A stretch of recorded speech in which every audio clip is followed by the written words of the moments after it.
आज आपण पाहणार आहोत अस्तर जोडून झाल्यावर त्याची फिनिशिंग कशी यायला पाहिजे, म्हणजे तुमचं ब्लाऊज फिनिशिंग येईल आणि परफेक्ट असं हे म्हणजे कुठेही चोळ वगैरे येणार नाही जर तुम्ही या प्रकारे जर अस्तर जोडून घेतलं तर तुमचं अस्तर असं जोडलं जातं का, तर हा व्हिडिओ तुम्हाला शेवटपर्यंत बघायचा आहे। एकदम छोटासा आहे पण महत्त्वाचा आहे। तर आपण पाहूया। आता हे काज बटन पट्टी मी कट केलेली आहे। आता पाहू शकता हा जो फ्रंट आहे तो पहा, एक एक दाखवते। हा जो फ्रंट आहे तर तुमचा अस्तर जोडून झाल्यावर या प्रकारे येतो का, मेन म्हणजे हे तुम्हाला समजून घ्यायचं आहे की जर तुमचं जर अस्तर जोडून झाल्यावर असं एकावर एक ठेवायचं, दोन्ही बाजू खालची पण वरची पण। आता पाहू शकता आपण खालची बाजू एक जास्त आहे आणि एक कमी आहे, तर आपल्याला अस्तर जोडून झाल्यावर या प्रकारे असं व्यवस्थित असं हे करून घ्यायचं आहे। जर कुठं कमी जास्त असेल तर परफेक्ट अशी ही कटिंग करून घ्यायची, म्हणजे ज्यावेळेस आपण ब्लाऊज शिवतो त्यावेळेस परफेक्ट अशी आपली टिचिंग येते, म्हणजे फिटिंग येते आणि ब्लाऊजला फिनिशिंग येते। या गोष्टी आपल्याला लक्षात ठेवायच्या आहेत। 3-4 गोष्टी आहेत पण खूप महत्त्वाच्या आहेत। तर या प्रकारे आपल्याला हा फ्रंट आपण हा तयार करून घेतलेला आहे। आता पाहूया कटोरी। तर पाहू शकता हे कटोरी एकावर एक ठेवायची आणि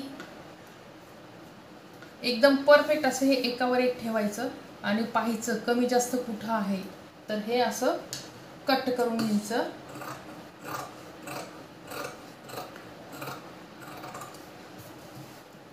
तर पाहू शकता सगळीकडून एक सारखं आलेलं आहे। या प्रकारे जर तुमचं येत असेल तर तुमचं ब्लाऊज शिवण्याची पद्धत खूप छान आहे, अस्तर जोडण्याची पद्धत खूप छान आहे।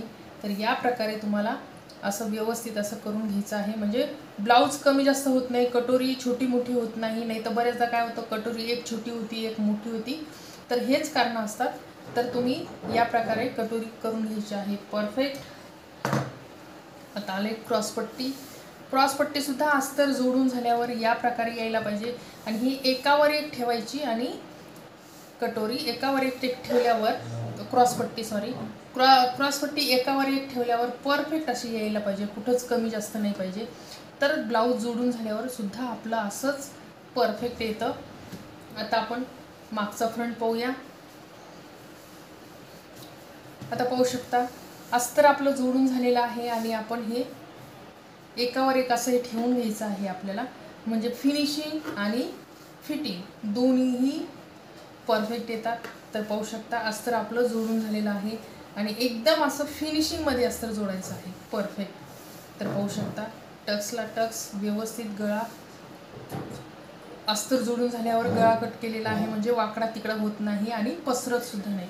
तर या प्रकारे आपल्याला अस्तर जोडून झाल्यावर अशा ह्या गोष्टी आहेत त्या आपण क्लिअर करून घ्यायच्या, म्हणजे ब्लाऊज फिनिशिंगला खूप छान येते। आता आहे बाही। बाही सुद्धा आपण जोडून झाल्यावर एकावर एक ठेवायची आणि या प्रकारे एकावर एक ठेवल्याच्या नंतर अशी पाहायचं आपलं कमी जास्त आहे का, कुठं असेल तर ते कट करून टाकायचं। म्हणजे बाही बऱ्याचदा काय होतं, एक बाही छोटी एक बाही मोठी ब्लाऊज शिवून झाल्यावर आपण ज्यावेळेस मोजतो त्यावेळेस येतं, तर ते ह्या अगोदरच जर केलं तर परफेक्ट असं हे ब्लाऊजसुद्धा आपलं बाहीसुद्धा परफेक्ट येते। आणि कमी जास्त असेल तर हे असं कट करून टाकायचं, म्हणजे अजिबात कमी जास्त होत नाही आणि परफेक्ट येतं आणि चोळ वगैरे कुठं येत नाही, म्हणजे घोळ वगैरे कुठं येत नाही। या प्रकारे जर आपण व्यवस्थित अशी ही बाही तयार करून घ्यायची आहे। आणि हे बऱ्याचदा काय होतं, ज्यावेळेस आपण ब्लाऊज म्हणजे हे जोडतो बाही जोडतो, तर हे इथं एक जी शिलाई असती एक वर जाती एक खाली जाते, तर ती का जाती, तुम्ही या प्रकारे व्यवस्थित असं करून घेत नाही, त्याच्यामुळं ती एक खाली एक वर जाती।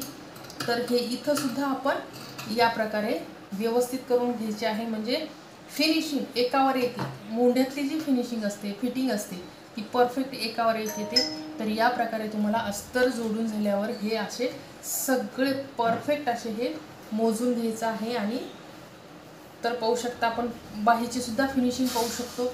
अस्तर जोडून झाल्यावर या प्रकारे तुम्हाला बाहीसुद्धा कुठंच चोळ नाही, कुठंच म्हणजे कोणतं रिंकल्स नाही, पाहू शकता एकदम. आणि म्हणजे चोळ वगैरे कसा समजतो तर हे फक्त हात फिरवला की आपल्याला जिथं एखादी प्लेट्स जमा झाली की तिथं समजतं की ह्या बाहीला चोळ आलेला आहे.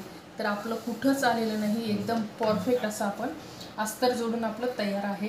तर व्हिडिओ आवडला असेल तर लाईक, शेअर आणि सबस्क्राईब करायला मात्र विसरू नका. असेच व्हिडिओ पाहत राहा, म्हणजे तुमचंसुद्धा फिनिशिंग ब्लाऊजचं असंच येईल आणि परफेक्ट होईल.